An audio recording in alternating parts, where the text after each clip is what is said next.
My best friend let my ex into our home after seeing everything he did to me.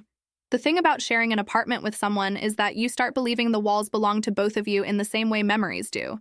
Like, yes, technically there is a lease, a rent payment, a chipped kitchen counter, and a bathroom sink that clogs if you look at it wrong.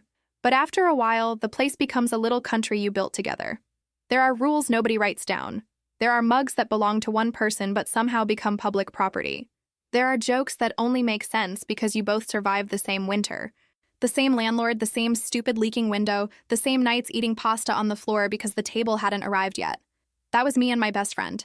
I'll call her my best friend because that's what she was, but honestly, for a long time, she was more like my emergency contact in human form. We had been roommates for 3 years in a big city in the United States, the kind of city where everybody is exhausted, rent is offensive, and a tiny apartment with one decent closet is treated like a luxury item. We were both immigrants, both Latina, both trying to act like we knew what we were doing even when we absolutely did not. We had known each other since high school back home, but we weren't inseparable then. We were friendly. We followed each other, liked each other's pictures, said happy birthday once a year, like normal civilized people pretending to be closer than they are. Then life shoved us into the same country, same city, same housing crisis, and suddenly she was sleeping on an air mattress in my living room while I was trying to convince myself I was fine.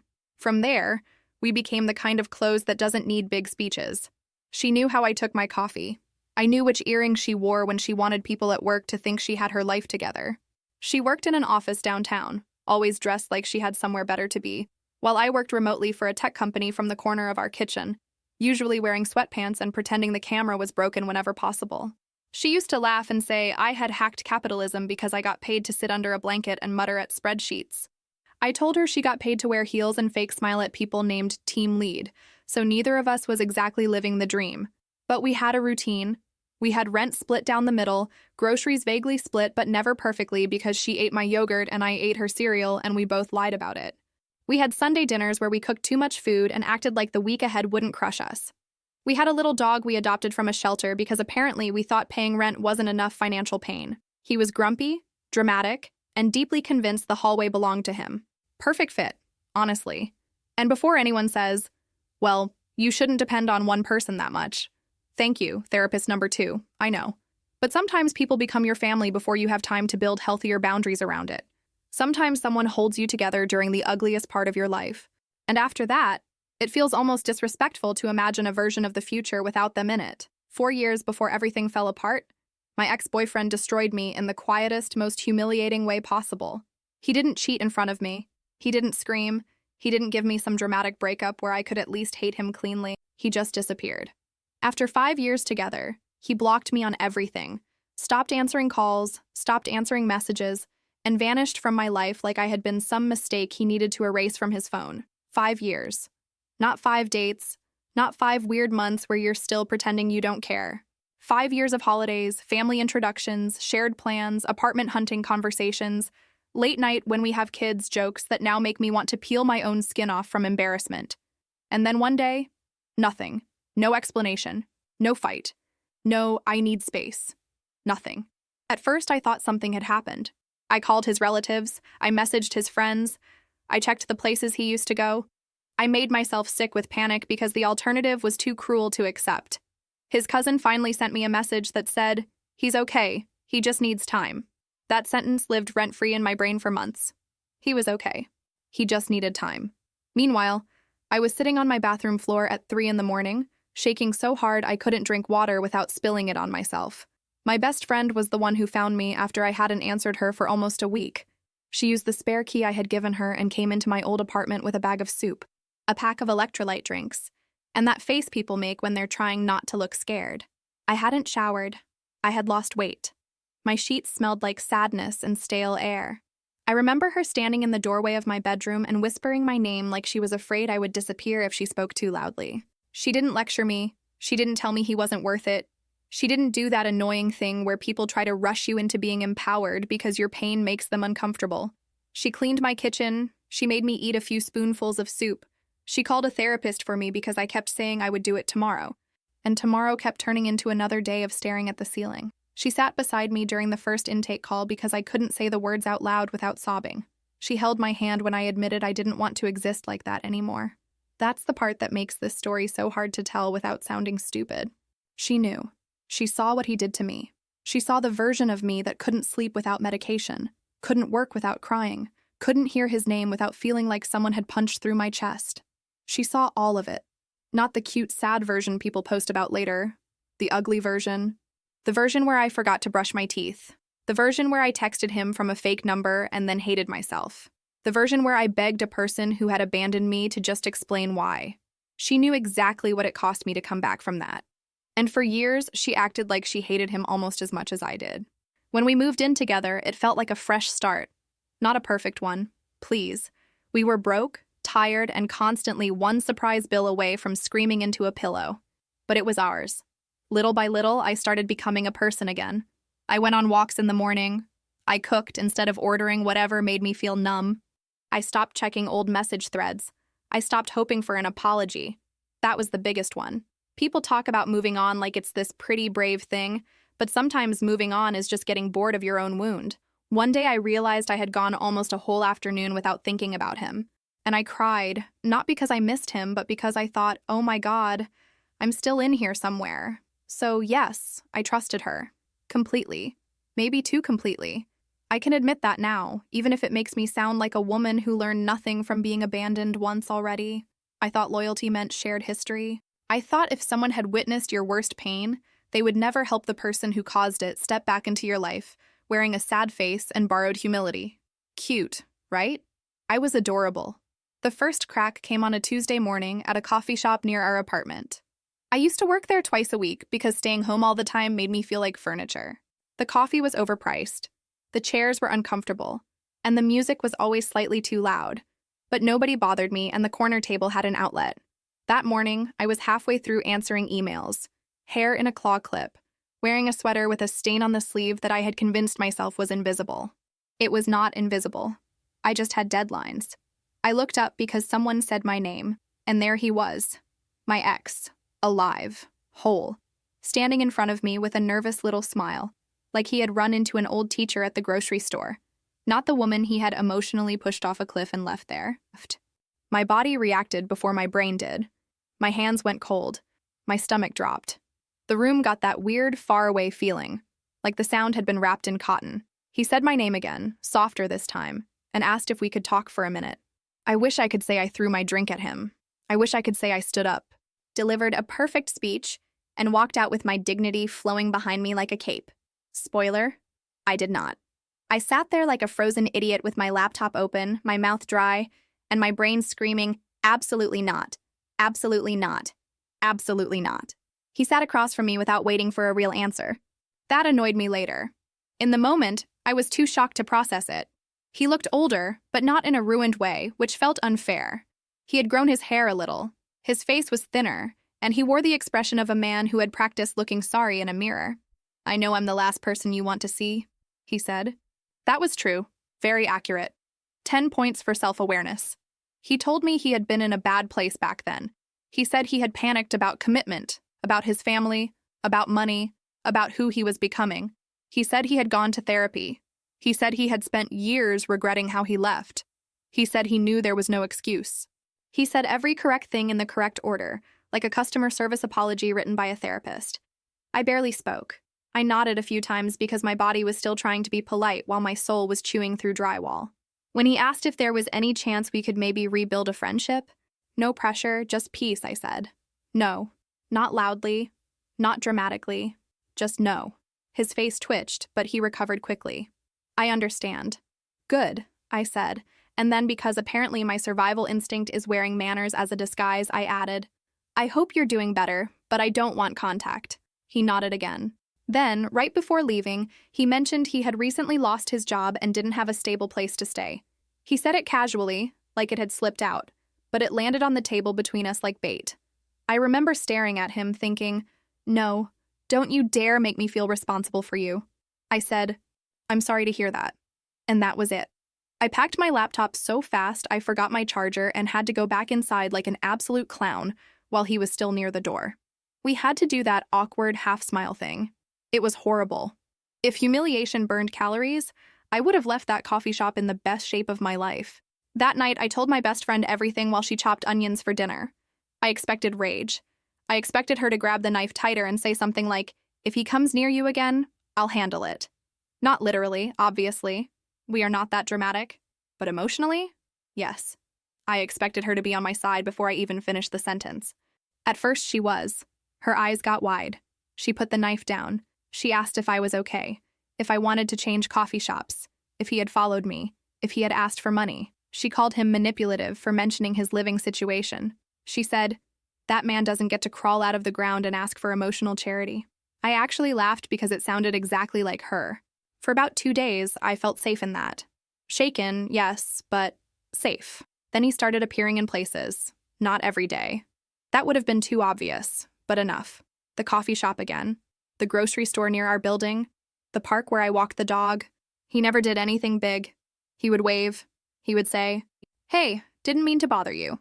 He would ask how the dog was, as if he had any right to know the name of a creature we adopted after he left. He was always calm, always respectful on the surface.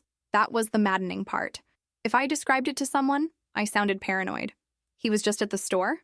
my best friend asked one night. "Yes. Maybe he lives around here now. He said he didn't have a place." "Right, I mean, maybe he's staying nearby." I stared at her. She looked away and stirred her tea even though there was nothing left to stir. A few days later, she told me he had messaged her on a social app. I almost dropped my mug. "He what?" "He reached out," she said carefully.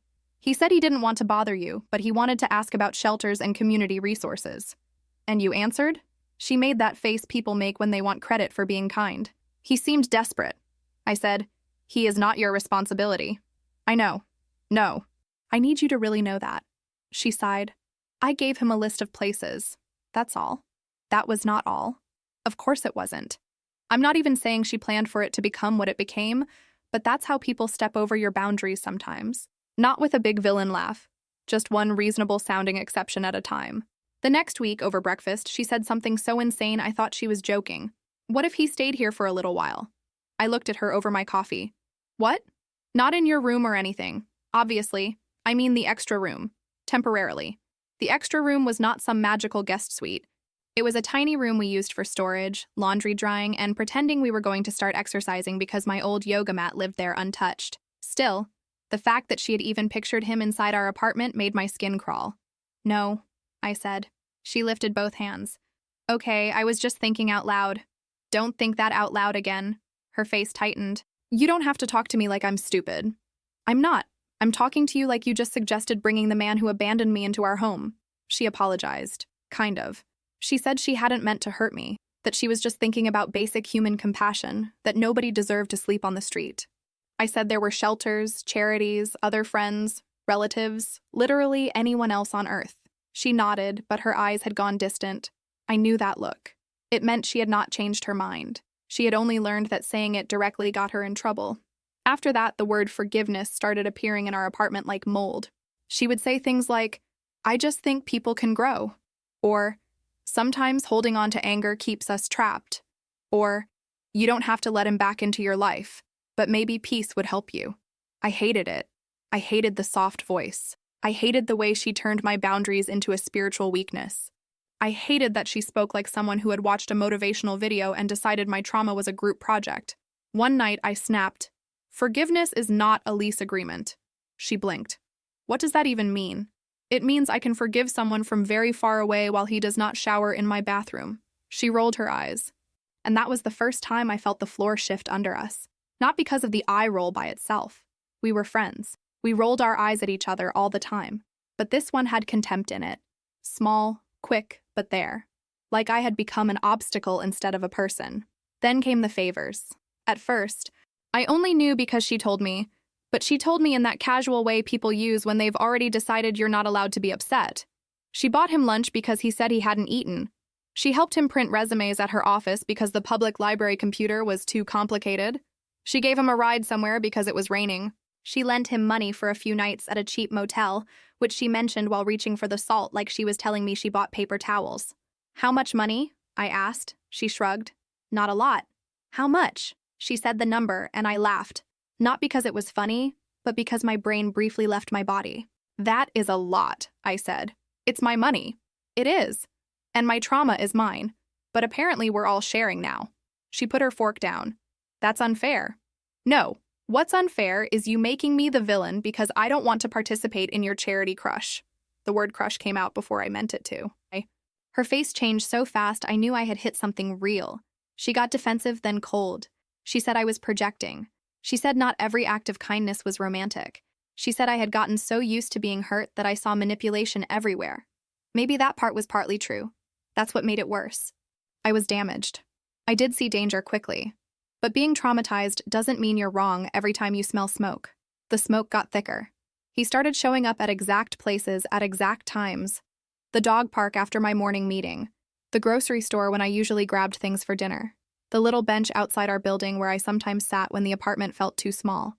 At first, I told myself it was coincidence, because apparently I was still trying to be reasonable in a situation that had already packed a bag and moved into unreasonable. But later, I realized she knew most of my routines. She knew which coffee shop I used on Tuesdays, when I walked the dog, and where I usually stopped for groceries.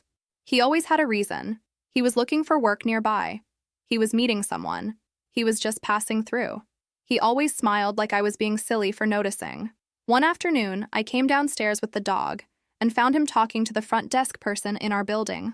My best friend had added him as an approved visitor. I didn't even know she could do that without me. Apparently she could. Great system. Very cool. Love being surprised by administrative betrayal. I waited until we were upstairs and asked her why his name was on the visitor list. So he doesn't have to stand outside if he comes to see me, she said. Comes to see you? Yes. Me. The word hung there. Why is he coming to see you at our apartment? Because sometimes we talk. You talk here? In the lobby. I felt my pulse in my neck. You don't see how weird this is? She crossed her arms. I see that you're making everything about yourself. I actually stepped back. It sounds dramatic, but I did. Because that sentence felt like a slap. About myself? I said. He is my ex. He's also a person. I didn't say he was furniture. You're acting like he's not allowed to exist in the same city. No, I'm acting like my best friend shouldn't be giving him access to my home. She said it wasn't access. She said it was a visitor list. She said I was escalating. She said I had been doing so well, and maybe seeing him had triggered me more than I wanted to admit. There it was. That gentle little weapon. Triggered. As if naming my pain made my argument less valid. A few nights later, I heard her on the phone. I wasn't trying to listen. I had come out of my room to get water, and her door was cracked because our apartment was old, and none of the doors closed properly, unless you lifted them like you were solving a puzzle. She was speaking softly, but I heard my name. Then I heard her say, "No, it was really bad. She lost a lot of weight. She had to go on medication for a while. I had to basically force her into therapy." I froze in the hallway with my hand on the glass. She continued, "I'm not telling you to make you feel worse. I just think you need to understand the damage." My stomach turned. I pushed the door open. She spun around, phone in hand, eyes huge. "Are you telling him about my depression?" I asked. She ended the call so fast it almost would have been funny in another universe. "It's not like that," she said. I laughed. I was shaking. "Then what is it like?" I was helping him understand what happened. What happened to me is not a documentary you get to narrate. He needs to know the consequences. No. He needed to know them 4 years ago when I was begging him to answer me. Now he needs to stay away from my medical history. She got defensive immediately. Said I was twisting it. Said she had protected me for years and now I was acting like she was my enemy. Said I couldn't keep punishing everyone because one person hurt me. I told her my health wasn't an educational tool for his personal growth. She said maybe if I stopped seeing him as a monster, I could actually heal. That was when I lost it. I shouted, "I'm not proud of it." I said things I meant but shouldn't have screamed. I told her she liked feeling like a savior. I told her she was addicted to being needed. I told her she was enjoying being the emotionally mature woman who could fix the broken man I wasn't gracious enough to forgive. Her face went red. She told me I was jealous. Jealous. Like we had somehow teleported into a cheap drama where 2 women fight over a man who owns 3 shirts and a backpack full of excuses. I said, "If you think this is jealousy, you're not listening." She said, "You're not angry because he's here. You're angry because I'm not choosing your pain over my life anymore." I just stared at her, because there are sentences that don't slap you loudly. They just slide under your skin and stay there. I went to my room and slammed the door so hard the dog barked. Then I cried into a pillow like an embarrassed teenager. Not because of him, because of her. Because the person who had once held my hand through the worst thing in my life was now using that same worst thing to call me unstable. After that, home stopped feeling like home. It became a place where every sound made me tense. Her keys in the door, her phone buzzing, her voice in the kitchen. I started staying in my room more. She started staying out later. The dog followed me everywhere, which was sweet and also made me feel like a divorced parent who got custody of the anxious child. Then came the towel incident. I call it that because if I call it what it actually was, a complete violation of my space and sanity, I start getting angry all over again. I came home from a long workday. Even though I worked from home most days, I had gone into a shared office space because I needed to not be inside the apartment. I was carrying my laptop bag, a takeout container, and the kind of headache that makes you hate light. I opened the door and heard the shower running. Fine. Normal. People shower. Then the bathroom door opened and my ex walked out wearing nothing but a towel. My towel. My blue towel with the frayed edge that I had owned since before the apartment, before the dog, before whatever fresh nonsense this was. For a second, we just stared at each other. He looked embarrassed, but not embarrassed enough. That's an important distinction. His mouth opened and he said, "I'm sorry." She said it was okay. She appeared behind him from the kitchen, wiping her hands on a dish towel like this was a dinner party and someone had forgotten to bring ice. "What is he doing here?" I asked. "He needed a shower," she said. I looked at him, looked at her, looked at my towel. My brain actually zoomed in on the towel because sometimes rage needs an object. "He's using my towel." She frowned. "I didn't know it was yours.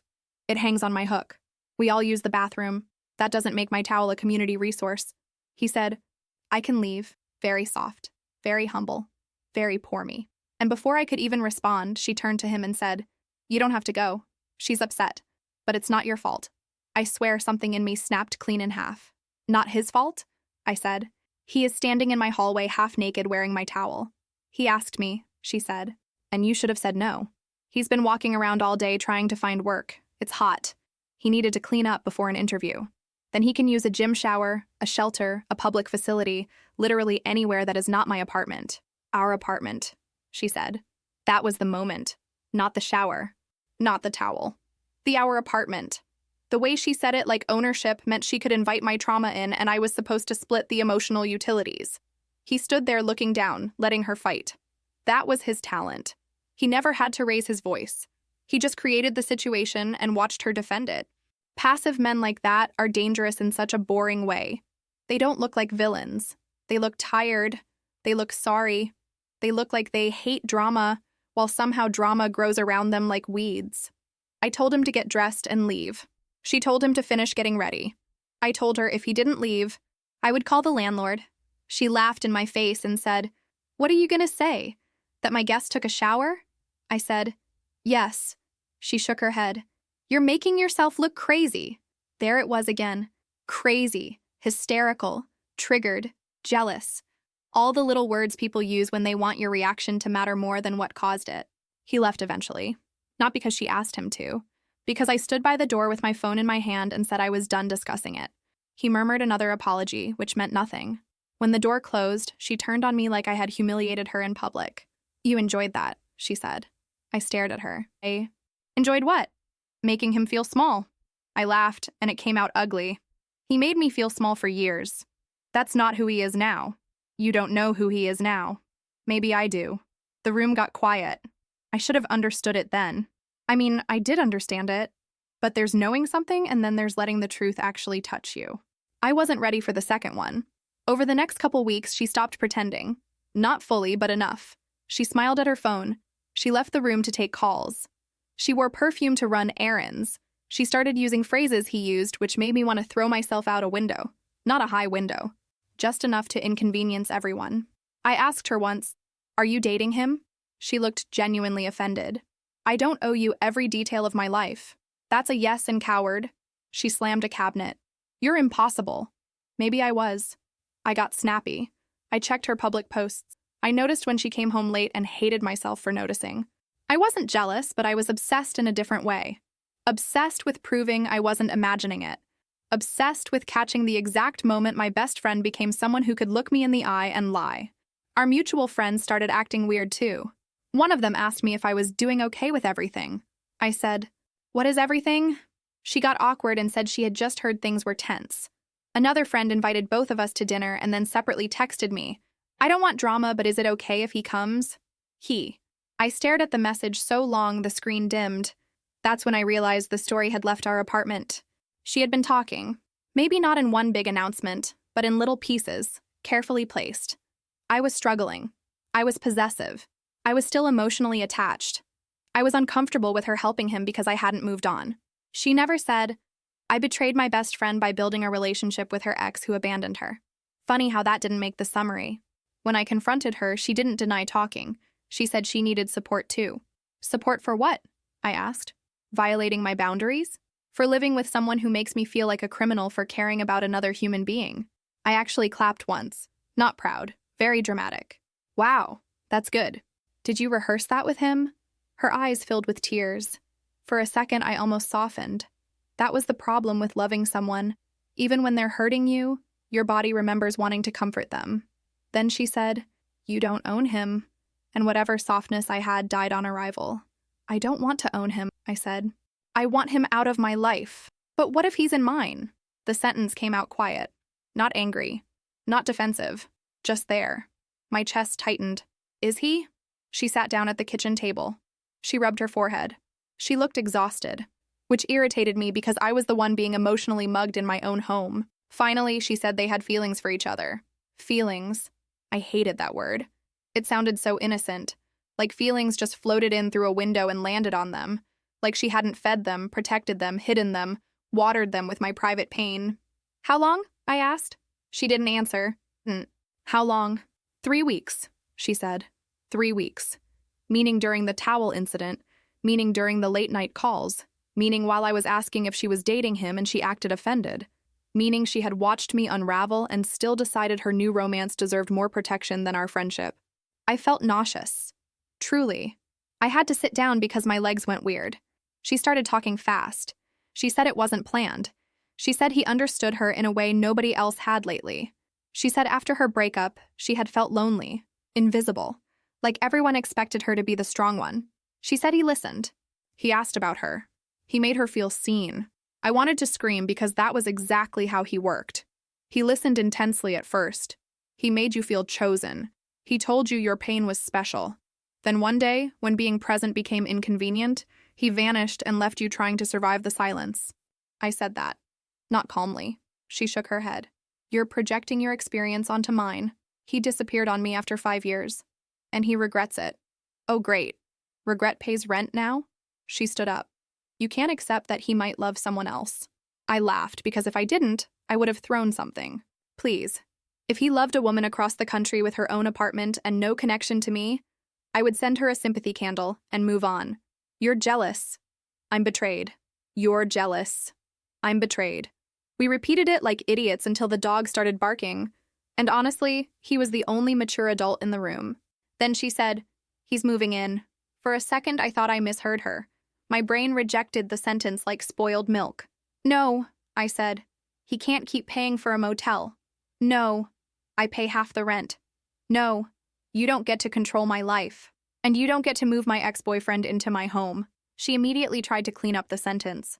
Like I was the dramatic one for understanding English. According to her, it wasn't moving in. It was just him staying for a few days in the extra room. 2 bags didn't count. Sleeping there didn't count. Using our shower didn't count. Apparently, if you lie to yourself with enough confidence, furniture becomes temporary too. She said the extra room was unused. I said it was used by my sanity. She said I was being cruel. I said she was being delusional. She said he would only stay until he got back on his feet. I said men like him had been getting back on their feet since the invention of couches. She went silent. Then she said very coldly, Maybe he left because you talk to people like this. I felt that sentence physically, like something sharp under my ribs. I whispered, Get out of my room. We're in the kitchen. Then I'll get out. I grabbed the dog, my keys, and my wallet, and I left without a coat even though it was cold enough outside to make my teeth hurt. I sat in my car in the parking garage and cried so hard I made those embarrassing hiccup sounds. I wanted to call someone, but all our friends were shared. That's the lonely part nobody warns you about when your chosen family breaks. The support system has custody issues. The next day I came home and found him in the extra room with 2 bags. Not theoretically moving in, not discussing it.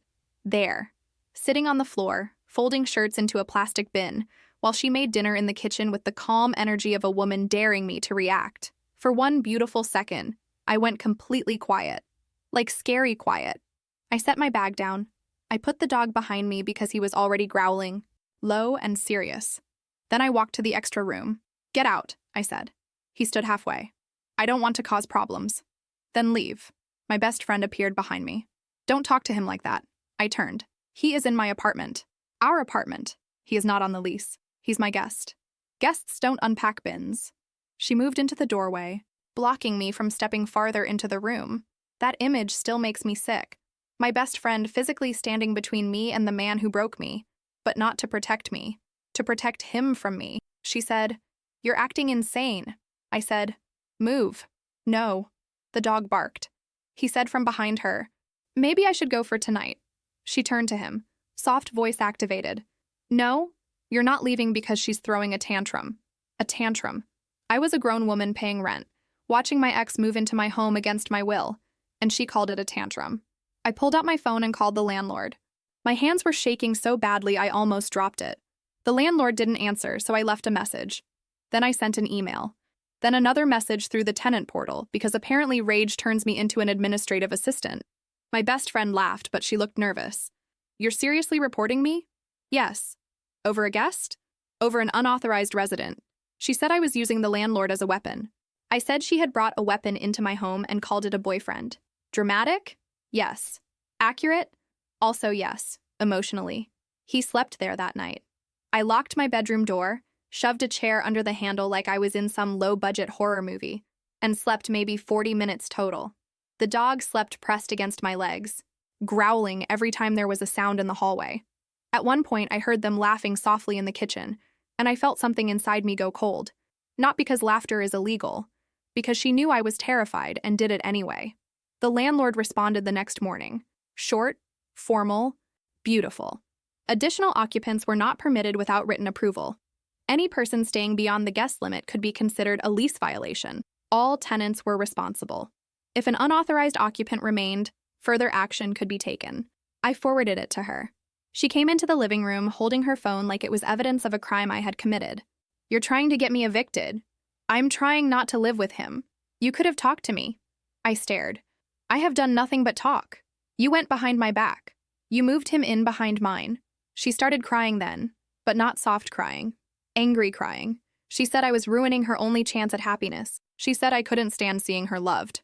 She said I had always needed to be the broken one so she could take care of me, and now that she needed something, I was punishing her for it. That hurt because there was a tiny poisoned seed of truth in it. She had taken care of me. A lot. Maybe our friendship had grown around that imbalance. Maybe she did resent it. Maybe she had been lonely while I was busy healing. But none of that explained why her solution was to date the man who caused the wound and then ask me to make space for him in the linen closet. I told her that. She didn't listen. The story exploded among our friends after that. She got there first, of course. She told them I had called the landlord because I couldn't handle her relationship. She said I had tried to seduce him when he came back, and when he rejected me, I became obsessed with keeping them apart. I know. It sounds cartoonish, but people believe weird things when they're presented with confidence and tears. I started getting messages. "Hey, I love you, but is this true? I don't want to get involved, but threatening housing is kind of extreme. Maybe you need space from both of them." One friend sent a whole paragraph about how healing isn't linear. I almost threw my phone into the sink. Meanwhile, he kept coming and going like a ghost with access privileges. The dog hated him. Not in a cute, dog sense evil way, because I know that's not science. But he would growl whenever the man entered, and my best friend accused me of training him to do it. "Yes," I said once, deadpan. I sat him down with flashcards. She didn't laugh. We had stopped being people who laughed at each other's jokes. I barely slept. I started taking my laptop to a library or a coffee shop every day because being home made my skin itch. My work suffered. During one meeting, my manager asked if I was okay because I had answered a question meant for someone else and then muted myself mid-sentence. I said I was dealing with roommate issues. Understatement of the century. The worst part was the doubt. Not doubt about him. I knew exactly what he was. Doubt about myself. Was I being controlling? Was I asking too much? Did my past give me the right to tell another adult who she could love? I would swing between fury and guilt so fast I gave myself emotional whiplash. Then one afternoon, I found my therapy journal moved from my nightstand to the floor. My bedroom door had been closed, not locked, because I had stopped using the chair and tried to act normal. The journal was not open, but it had definitely been moved. I asked my best friend. She said she hadn't touched it. I asked him. He smiled that soft little smile and said, "I wouldn't invade your privacy." Something about the wording made me want to scream. Not, "I didn't. I wouldn't." Like he was making a character statement instead of answering a question. I bought a small lockbox that night and felt ridiculous putting my own journal inside it. I also started taking pictures of things. The visitor list email. The landlord notice. The texts where I had clearly said I did not consent to him staying. The messages from her saying, "He just needs a few days." Then, "You're being cruel."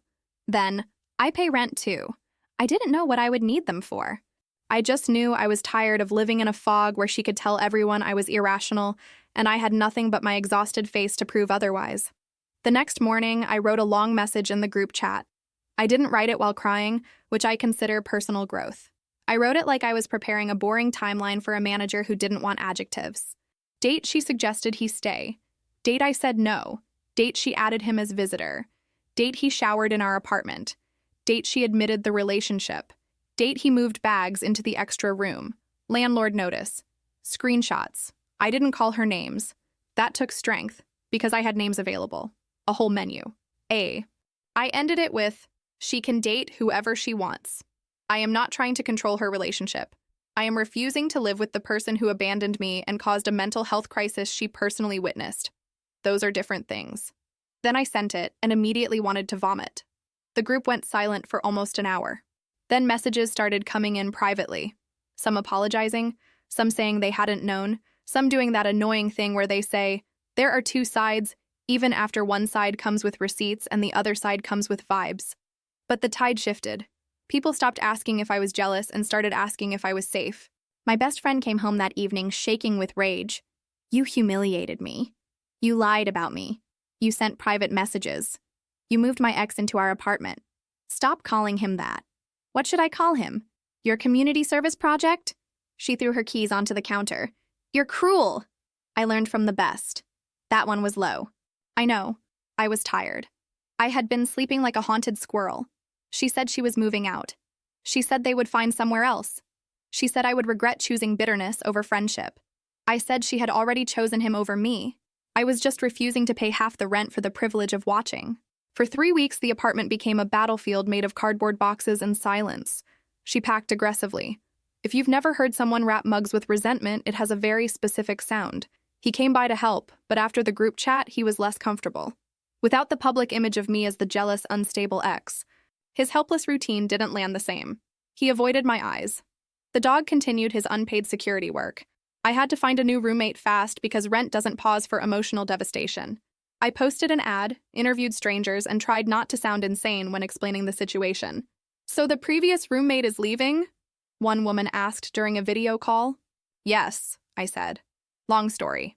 "Is there drama?" I paused. "Not for you." She laughed. I liked her immediately. She had a steady job, clear boundaries, and no interest in becoming spiritually involved with my ex-boyfriend. Standards were low, but she cleared them beautifully. My new roommate and I were not instant sisters, and that was exactly why it worked. We paid bills, respected doors, asked before inviting people over, and somehow that felt more loving than half the speeches I had survived. The day my best friend moved out, she didn't say goodbye. Not really. She stood by the door with her last bag and looked around the apartment like she was the one being exiled from a kingdom she built alone. "I hope you're happy," she said. I was standing in the hallway holding the dog's leash because he had decided this was all his business. "I'm not," I said honestly. That seemed to surprise her. "I'm not happy," I continued. "I'm just done." For 1 second, her face cracked. I saw my old friend, the one who had fed me soup, the one who cried when I said I had moved on, the one who knew exactly how much this hurt. Then the crack closed. "He was right about you," she said. I nodded like she had told me the weather. "Then go be with him." She left. I closed the door. The apartment was half empty, weirdly echoing, and smelled like cardboard and old dust. I sat on the floor with the dog and cried until my face hurt. Not pretty crying, not quiet tears, full ugly grief. Because losing a friend like that is a breakup people don't bring casseroles for. Nobody knows what to say. They act like because it wasn't romantic, it should be easier. It isn't. Sometimes it's worse, because you don't expect your safe place to become the fire. I went back to therapy. My therapist did that thing where she didn't look surprised, but also didn't look judgmental, which made me want to both hug her and invoice her for emotional damage. We talked about betrayal trauma. We talked about chosen family. We talked about how someone can save you once and still hurt you later, and how owing gratitude doesn't mean surrendering your boundaries forever. That one was hard. I kept saying, but she was there for me. My therapist said, and you can be grateful for what she gave you without accepting what she did to you. Annoying. Correct. But annoying. For months, I lived in the weird after. Mutual friends split into categories. The ones who apologized and meant it. The ones who vanished because accountability made them itchy. The ones who tried to stay neutral like this was a sports rivalry and not my life. I stopped chasing people. I had chased enough silence in my 20s. I wasn't doing it again. I rebuilt routines. Morning walks with the dog. Coffee at a different place. Movie nights with my new roommate sometimes, though I kept it lighter. I didn't rush into a new soul sister situation. I had learned that shared rent and shared trauma can make something feel permanent, even when it isn't. 6 months later, at a little after midnight, my phone started buzzing. At first, I ignored it. Then it buzzed again, and again. I looked over, half asleep, and saw her name. My stomach did that old drop. Isn't it rude how the body remembers people before the brain gives permission? The first message said I had cursed her relationship with negativity. I stared at it in the dark, blinking like maybe the words would rearrange into something less stupid. The second message came before I could respond. She said he had left, not broken up like an adult. Left, blocked her, disappeared after telling her he needed a few days to clear his head. Same script, different audience. The third message said she couldn't afford their apartment alone and didn't know what to do. The fourth said, after everything we've been through, you can't just abandon me. I sat up in bed. The dog lifted his head, judged me, and went back to sleep. I read the messages over and over. My hands were shaking, but not with satisfaction. That surprised me. Some petty little part of me had imagined this moment, I won't lie. I had pictured her realizing I was right. I had pictured her crying, apologizing, understanding finally. I thought maybe I would feel vindicated. I didn't. I felt tired, heavy, sad in a way that didn't have sharp edges anymore. I typed a response. A long one, obviously. I'm me. I wrote that I was sorry he hurt her. I wrote that I knew exactly how confusing and humiliating that kind of abandonment felt. I wrote that I had warned her not because I wanted him, but because I knew the pattern. I wrote that she had taken my most vulnerable history and handed it to him. I wrote that she had called me crazy in my own home. I wrote that she had lied to our friends, moved him in, and then expected me to become her safety net when he did what he does. Then I wrote, I loved you like family, and you used that love as leverage. I stared at that sentence for a long time. Then I deleted everything. Not because she didn't deserve to hear it. Maybe she did. Not because I forgave her in some glowing, peaceful way. Please. I am not a saint, and I do not own linen pants. I deleted it because I realized I wasn't writing to communicate. I was writing to bleed in front of someone who had already shown me she could step over the puddle. So I blocked her. No speech, no final paragraph, no, I wish you healing, no, take care, just block. And then I cried again. Softer this time. Quieter. For her, yes, because I'm not made of stone. For me, too. For the version of us that had existed before he walked back into a coffee shop and found the crack in the foundation. For the nights on the kitchen floor. For the cheap, sparkling wine. For the soup. For the hand-holding. For all the real love that still didn't save us from the betrayal. People ask sometimes if I regret not answering.